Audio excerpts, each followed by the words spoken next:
वहीं आर्टिकल 19(2) में इससे सीमित करने के कुछ उपाय भी बताए गए।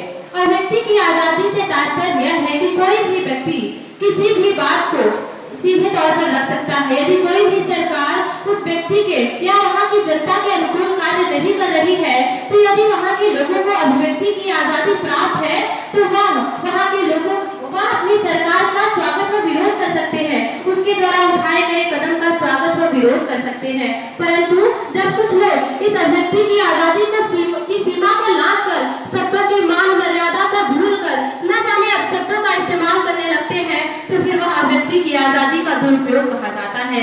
बड़े खेद का विषय है कि आज हमारे देश में कुछ लोग शब्दों की मान मर्यादा को लांघकर अभिव्यक्ति की आजादी का दुरुपयोग कर रहे हैं, और मैं मानती हूँ यह निश्चित तौर पर भारतीय संविधान के प्रतिकूल है। बड़े खेद का विषय है कि आज हमारे देश के कुछ लोग देश के प्रधानमंत्री को अनपढ़, गंवार व चाय वाला कह देते हैं। यह बहुत ही चिंतन व सोचने का विषय है। मैं मानती हूँ कि इस तरह की बातों से अभिव्यक्ति की आजादी का दुरुपयोग होता है।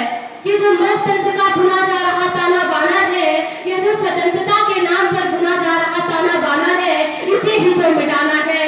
जिस थाली में खाते हैं उसमें छेद नहीं किया करते, इसीलिए अभिव्यक्ति की आजादी के दुरुपयोग पर लगाम लगाना है, और यही हम सबको समझाना है।